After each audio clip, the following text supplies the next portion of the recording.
Okay, let's have a chat with Rise analyst and lawyer Frank Tietie on the latest news from the Edo State capital, of course, which is the declaration by the Independent National Electoral Commission of Monday Okpebholo, the governorship candidate of the All Progressives Congress, as the governor-elect. Frank, surprises there?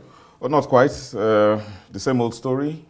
Nothing new. A couple of persons who are now very disgruntled at the process and who are very unhappy with INEC, and another group of persons who are ecstatic or are jubilating because the system has produced the outcome that they had expected. So whether or not the INEC should receive thumbs up and congratulations now is a different thing, because what we have always preached and expected is that a situation where INEC cannot be faulted, where the process becomes so clear and so transparent and so foolproof to the extent that even those who lose will congratulate those who win. But that's not the case in Edo State right now.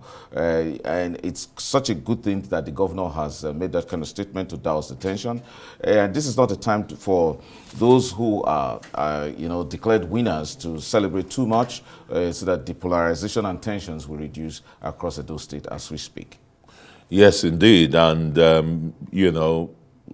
lot of factors have been adduced to have come to play, in the victory of Okpebholo, the man they call Akpako Master. I know you went to school in those states, so you would know what that really signifies. But when you aggregate the political, indices that threw up Okpebholo, you feel pity for the ruling party and its members? Oh, yes, indeed, especially when it started making mention of the so-called, legacy PDP. Not only that, but when they had actually, had an invocation of failure when they started referring to federal might. And then when, they now started complaining. I'm talking about PDP and the governor, who felt so helpless when he thought that the security arrangement was against him. A number of PDP said supposed supporters, those who would have been the foot soldiers of PDP, being said to have been arrested largely before the electoral process. So, and then the ultimate refusal to sign the peace accord, all are indications that something ominous was going to befall the PDP, as we have witnessed today. And to also think that the divisive personality of the incumbent governor, Obaseki, hasn't actually helped issues.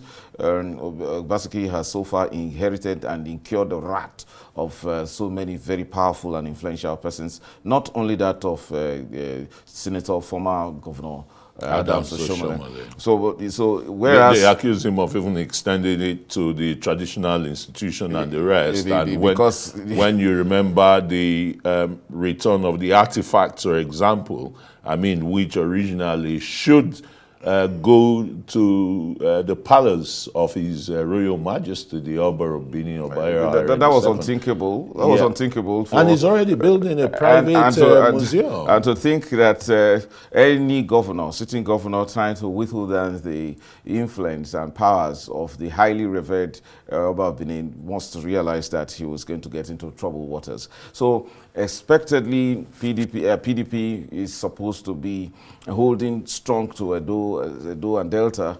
So it's surprising. We haven't really seen that, support, that camaraderie that existed when then Governor Wike of Rivers State, moved forces, to Edo State to ensure that Obaseki emerged winner at that time. So, but you've seen Obaseki, who has, been having a ping pong between the APC and PDP. And today, it seems as if there is some element of vengeance. If you see the kind of jubilation that Senator Adams Oshiomhole is exhibiting, is more of not necessarily a jubilation that flows from hard work, but that is sort of having a pound of flesh against the man who actually punished him politically in no measure, what he couldn't have expected. But what do we now expect? Because that is a permanent feature of godfatherism. I was just going to come to that, should it still be allowed to continue in our politics? Because what we're witnessing now, there isn't any doubt that Adams Oshiomhole again is mobilized for Okpebholo. Oh, indeed. So he's the godfather yes, of indeed. Edo politics. Oh, yes, indeed. But first, let's give the acknowledgement to Adams Oshiomhole that he has emerged as the most powerful political figure in Edo State. There's no doubt about that.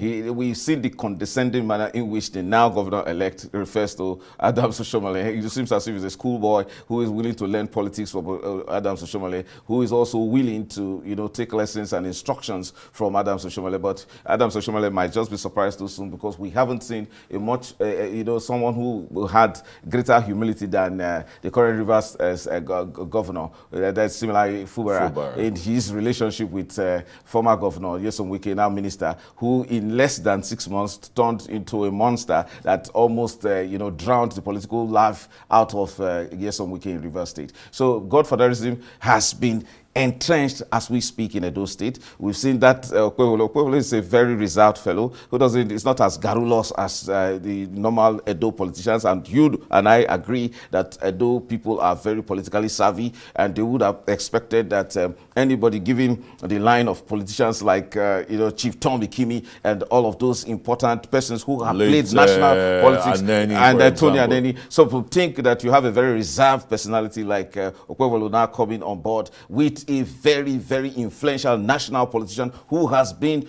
two-time governor, and at the same time he has also, been a party chairman in the APC with a lot of respect and a lot of influence right now in the current Senate. To be able to move the president of the Senate to Benin City at this time of celebration, it shows you the kind of important person he is, and also gives credence to the complaints of the PDP that with all of these political bigwigs moving a lot of federal influence, that can actually give, subversive or biased directives to the security services that are involved in the election. You are talking about two PDP here. Not one in Edo State, two PDP. Indeed. The legacy PDP, the owners of the real PDP that were allegedly chased out of PDP by the outgoing governor of Edo State. Yes. Obaseki. It was like vengeance. Indeed. And I know the leader of the PDP in Edo State, Dan Obi, is from Esan. So they must have said, look, come, let's vote APC. Indeed. Protest votes. Indeed. We know those who operate politics in Edo State, Edo is not it's not a political pushover. The people of Edo, they're not. And they're not persons that you can make a proclamation and then as a governor or with whatever amount of resources you have, and then you think you can sway their mind. You see, there's a whole lot. And I pity Asue Ighodalo because he would have been a very fantastic governor given his charismatic personality. Unfortunately, the odds against him were quite a lot, given the kind of baggage that Governor Obaseki carried. Another interesting personality we should acknowledge is the person of Philip Shaibu, who has actually suffered so much in the hands of Governor Obaseki, where he has actually been persecuted. Well, he's smiling last. He's smiling, but I think he's going to get all his entitlements because the court restored him. Yes, and we've not heard anything from the appellate court. If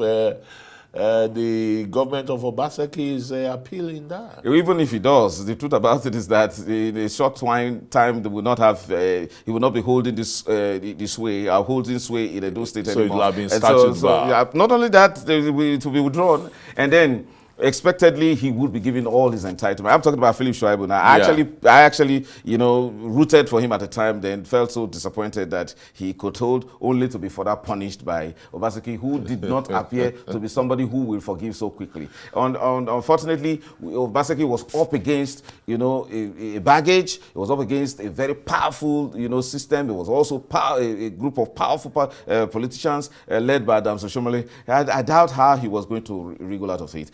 In this case, however, there's a whole lot of lesson to be learned, especially by Asue Ighodalo and the man who fought to the very last, who showed uncommon courage and in displaying his conviction about his ability to lead Edo State. And I'm talking about Olumide Akpata himself. He has done very well. I think he holds a lot of hope. I also think what could have gone wrong here, because here is a young man, very promising, sagacious, upbeat in the political arena and the rest? I think is it that the people, the Edo people, are not ready for I think it's the kind of winds that two is things blowing? must have worked against him. First, because he comes from Edo South, that this is the same place that has produced, the same region, or I would say same senatorial district that has produced Godwin Obaseki as governor. So it will be, politically unfair.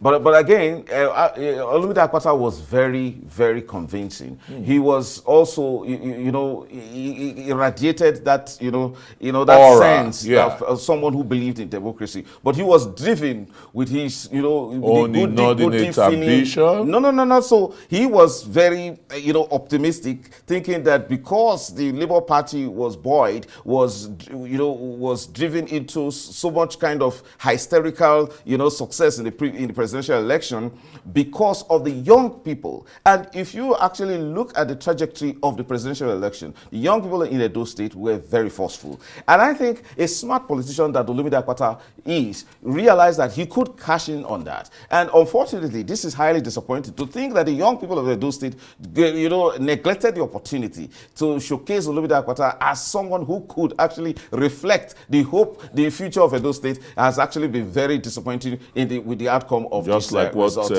Pablo Neruda said, that he's decided that his literary works would find the people will find their voices in his lyrics and poetry.